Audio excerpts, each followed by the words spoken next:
Master? I thought you already went to bed. You have a big day tomorrow. I think you should really sleep now. I think I can help you with that.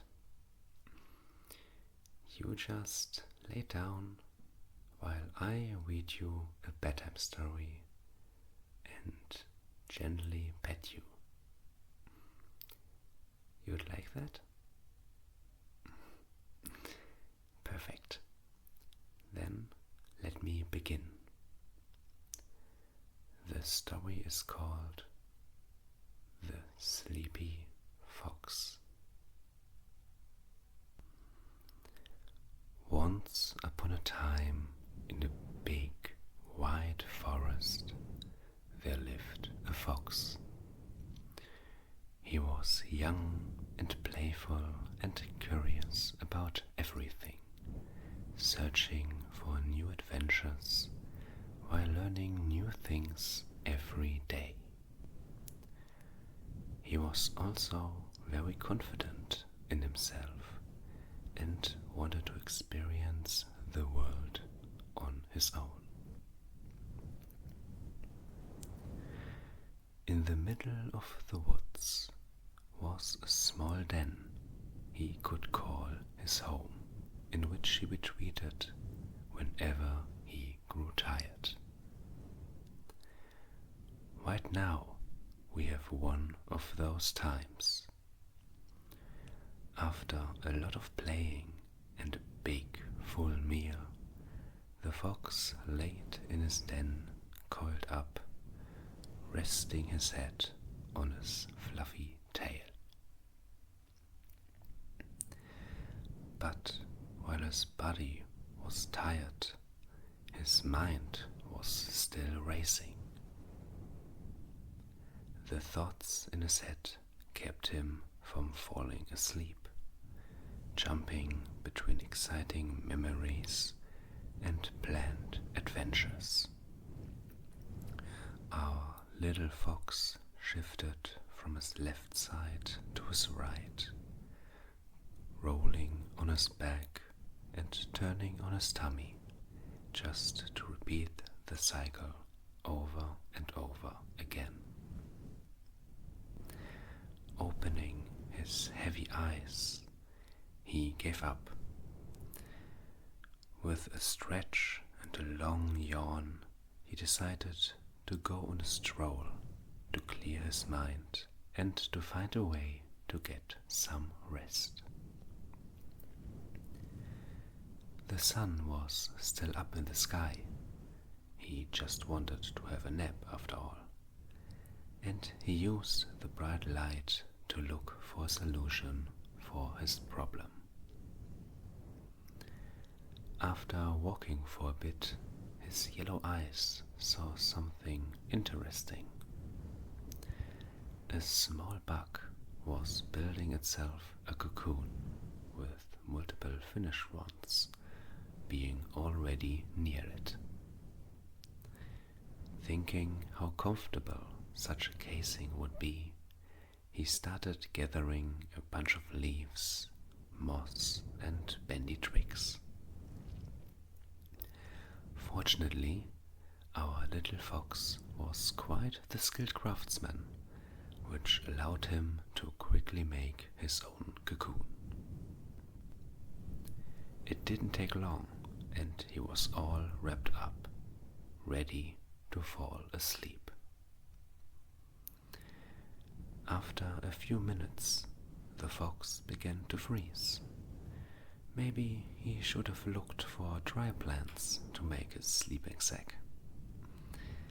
Unfortunately, as he rolled on his side, it became clear that our fox had overestimated his abilities. A twig came loose and a self-made bundle fell apart. Annoyed by his failed attempt and now wet fur, he left the caterpillars behind and continued his walk. A short time later, the fox's ears twitched as he heard a chirping noise. Following the curious sound, he noticed a small colony of bats hanging from a tree. Having their wings around themselves, they rested peacefully. Our fox thought that if these small bats can sleep like that, then it might work for him as well. With his sharp eyes, he scanned the tree until he found a strong-looking branch. Sure of his plan, he swiftly climbed the tree, coiled his tail around the wood, and let himself dangle in the air. After studying the bats a bit more, one of them gave him a questioning look. He wrapped his paws around himself to mimic them further. A few minutes passed, and he was still awake.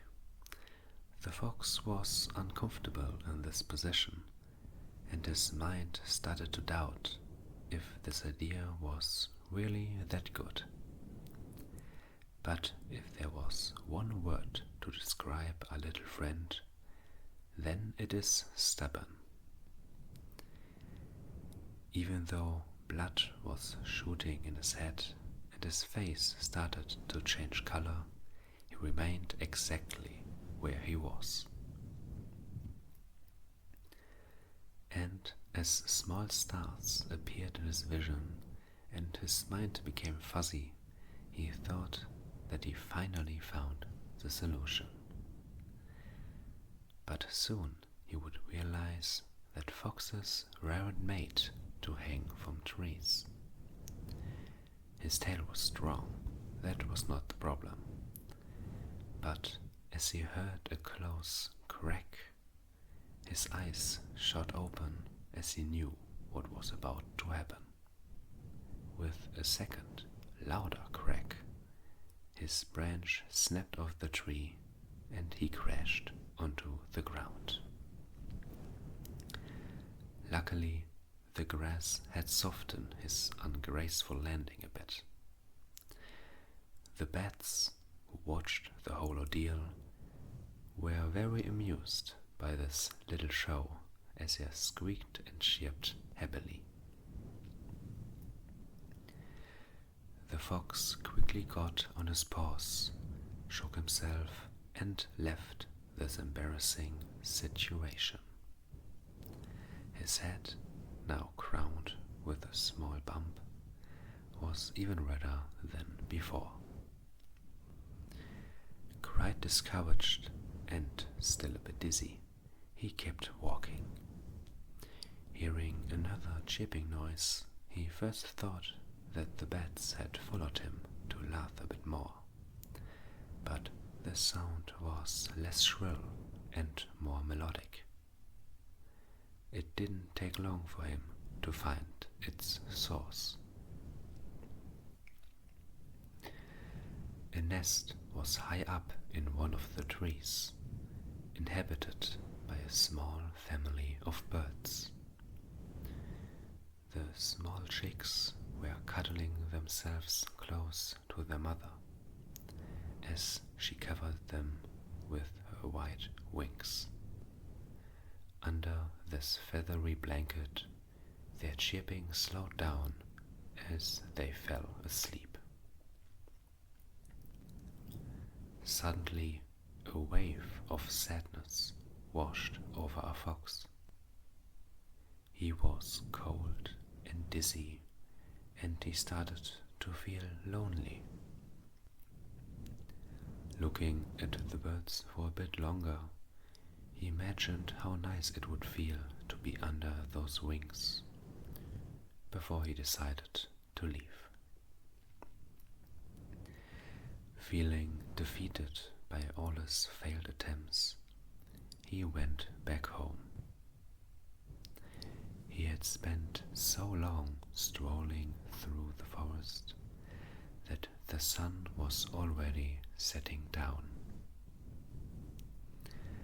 As he arrived at his den, Just wanting this day to be over, his nose picked up a strange smell.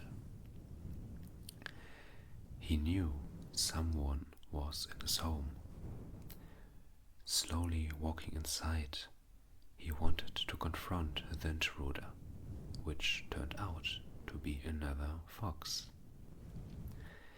The stranger had not noticed our fox, since he was sleeping.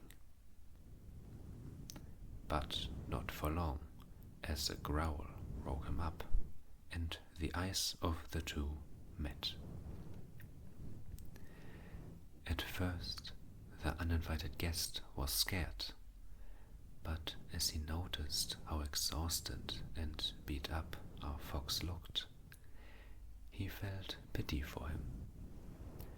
Instead of fighting or running away, he uncoiled himself and nudged his muzzle at the spot beside him. A bit surprised, the tired fox stopped growling and simply stared at the stranger. After a second nudge, he snapped out of his confusion and decided to accept the invitation. He was way too tired to be angry, so he simply laid down next to his visitor. Without further hesitation, he was tucked into a gentle hug. Warmed by the softly breathing body next to him, he realized that even the bravest and most adventurous fox can need a friend who comforts him on a bad day. And now, with his head snuggled into the soft fur of his new companion, he couldn't help himself but to smile as he finally drifted into the world of dreams, guided by a slow heartbeat.